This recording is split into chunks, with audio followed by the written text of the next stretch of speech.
Bonjour, moi je m'appelle Achille Mercier, j'ai 18 ans et en 2018 j'ai été ramasseur de balles à Roland-Garros.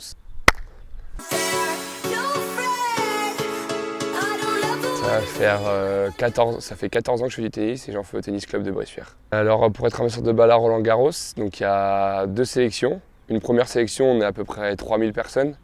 Donc c'est dans plusieurs endroits de la France, donc moi j'ai été faire les sélections à Bordeaux.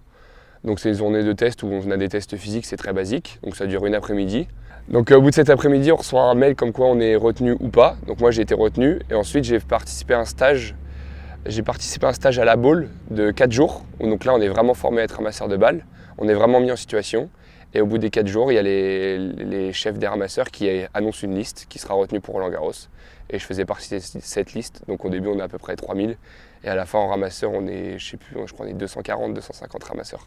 Parce que Roland-Garros ça dure 3 semaines, il y a une semaine de tournoi de qualification et 2 semaines du tournoi principal. Donc on arrive le premier jour, on a accueilli 2-3 jours avant le début du tournoi, on reçoit des accréditations, des tenues, on est accueilli dans des familles parisiennes, parce qu'on est obligé d'être hébergé. Donc 3 semaines dans une famille parisienne. Ensuite, directement on est lancé dans le grand bain, début du tournoi, donc tous les jours évalué, on ramasse tous les jours les balles en faisant des rotations. On est directement mis dans le grand bain, donc c'est des journées, on arrive le matin au stade, on appelle ça le stade Roland-Garros. On a un vestiaire des ramasseurs, donc on arrive, on a une liste le matin, on est affecté à un cours. Donc le matin on arrive, on regarde notre cours, ensuite on prend la direction de notre cours, et ensuite on passe la journée sur ce terrain-là. Donc on est 3 équipes par terrain, 3 équipes de 6 ramasseurs pour pouvoir tourner, parce qu'on ne peut pas faire un match entier, c'est pas possible. Donc on fait des rotations de 30 minutes à peu près. Et ensuite à la fin de ces rotations, on est évalué, on est noté, parce qu'on a des observateurs, on a des coachs. Et chaque fin de journée, les coachs se réunissent à la fin de la journée et font un bilan sur nous. Et ensuite, on est affecté selon notre niveau des terrains. Donc plus tu es bon, plus tu vas être sur les grands cours. Il y a des journées où tu vas être moins bon, donc forcément tu vas te retrouver sur des plus petits cours. Et à la fin, les 18 meilleurs ramasseurs sont retenus pour la finale. Le meilleur ramasseur garçon et la meilleure ramasseuse fille, eux, ils partent en 3 semaines en Australie ramasser les balles de l'Open d'Australie.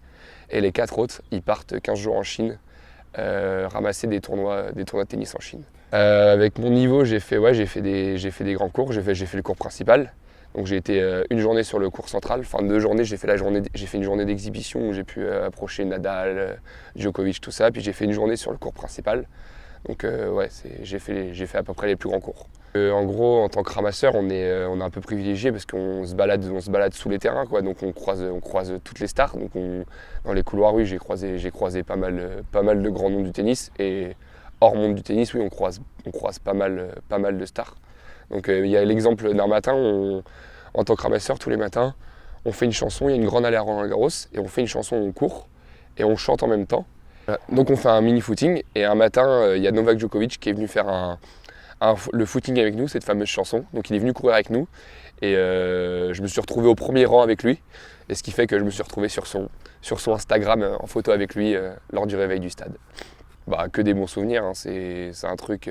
En fait, c'est que je pense sur le moment même où on fait ça, on se rend pas compte de ce qu'on est en train de vivre. Parce que on passe 3 semaines à Roland-Garros, c'est quelque chose d'extraordinaire. Il y a des gens qui payent tous les jours, je sais pas combien, pour venir voir. Et nous, on est là gratuitement, sur le terrain, au premier rang. Même si on est évalué, on est noté, on fait du sport, mais c'est que du plaisir, c'est génial. C'est comme si, je prends souvent l'exemple des footeux, mais c'est comme si pendant 15 jours, les footeux étaient au bord des terrains de la Coupe du Monde, quoi. Une anecdote qui m'a marqué, celle de Djokovic, bien sûr, mais j'en ai d'autres. Il y a une vidéo qui est très connue sur internet d'un ramasseur de balles qui se mange un joueur en pleine face.